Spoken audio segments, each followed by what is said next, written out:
Good morning children. आज हम बात करने जा रहे हैं लिंग और उससे जुड़े हुए अभ्यास के बारे में।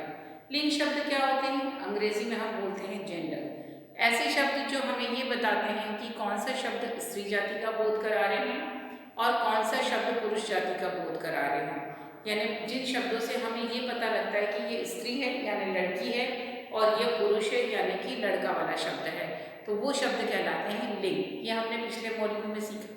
अब हम जानते हैं कि राजा रानी, मम्मी पापा, नाना नानी, ये शब्द लिंग वाले शब्द होते हैं। अब हम इस पार्ट में जानेंगे कि उनकी परिभाषा क्या है, उनके शब्दों को बदलने के नियम क्या है, किस प्रकार लिंग परिवर्तित करते हैं और स्त्रीलिंग से पुल्लिंग और पुल्लिंग से स्त्रीलिंग शब्द बनाते हैं। इनके बारे में हम नियमों को जानेंगे।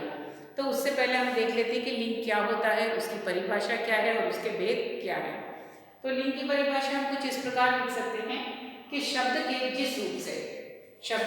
जिस रूप से उसके पुरुष अथवा स्त्री जाति के होने का पता चले उसे लिंग कहते हैं। ऐसे शब्द जिससे हमें ये ज्ञात हो कि ये स्त्री जाति का है कि पुरुष जाति का हो, उसे हम लिंग कहते हैं। ये हमने सीख लिया है। लिंग के दो भेद होते हैं, स्त्रीलिंग और पुल्लिंग शब्द, ये भी हमें पता है। अब स्त्रीलिंग के शब्द के उदाहरण लिखें, गाय।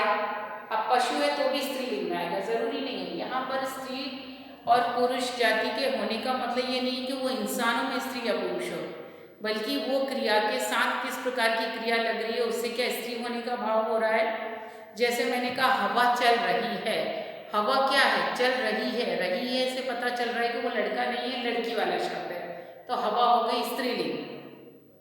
फिर सूरज चमक रहा है, सूरज से क्या पता चल रहा है कि वो चमक रहा है इसलिए वो हो गया पुल्लिंग शब्द। तो ना तो यहाँ पर हवा है वो लड़की है और ना है वो पुरुष, सूरज पुरुष है, बल्कि वहाँ पर उन शब्दों से ये पता चल रहा है कि वो उस कैटेगरी में जाते हैं, क्रिया के अनुसार उनका वो रूप है। वास्तव में वो पुरुष और स्त्री नहीं बन जाते हैं, बल्कि वो शब्द में स्त्रीलिंग और पुल्लिंग की श्रृंखला श्रेणी में आते हैं। तो उस आधार पर यहाँ पर हमने कुछ उदाहरण दिए। गाय स्त्रीलिंग है, गाय घास खाती है। जब क्रिया शब्दों का प्रयोग किया जाता है तो ये ई के साथ प्रयोग किए जाते हैं, खाती है, चलती है, उड़ती है, ऐसे करके। फिर वधू, वधू यानी दुल्हन, वधू नाचती है। फिर नानी पढ़ रही है, तो ये सब स्त्रीलिंग के उदाहरण है। अब इसके विपरीत अगर पुल्लिंग पे जाएं तो बैल खड़ा है, खड़ी नहीं खड़ा है। फिर वर, वर यानी दूल्हा, दूल्हा नाच रहा है। फिर नाना, नाना जा रहे हैं, तो ये बड़े हैं इसलिए रहे हैं। तो ये तीनों पुल्लिंग शब्दों के उदाहरण हैं। अब पुल्लिंग शब्द हम कैसे पहचानते हैं? या तो बोलकर ही हमें पता चल जाता है कि भाई नाना है तो पुल्लिंग है और नानी है तो स्त्रीलिंग है, लेकिन कई बार ऐसी चीज़ें होती हैं जो हमें पता नहीं होती कि स्त्रीलिंग है कि पुल्लिंग है। जैसे पंखा, अब हमें नहीं पता है कि वो लड़का है या लड़की, तो उसको वाक्य में प्रयोग करके देखो। पंखा चलता है, तो चलता है तो पुल्लिंग है। फिर हवा चलती है तो वो स्त्रीलिंग है।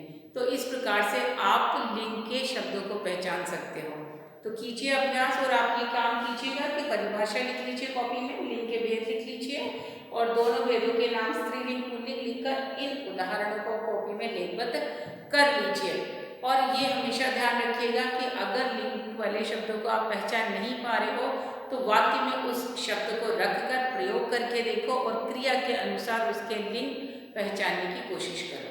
तो इसी प्रकार के अभ्यास हम करेंगे आगे के मॉड्यूल्स में और विभिन्न नियमों से आपको अवगत कराएंगे। तो हमारे साथ जुड़े रहिए, इतना अभ्यास कीजिए और आगे के अभ्यास के साथ हम मिलेंगे आपसे अगले मॉड्यूल में। तब तक के लिए टेक केयर, बाय।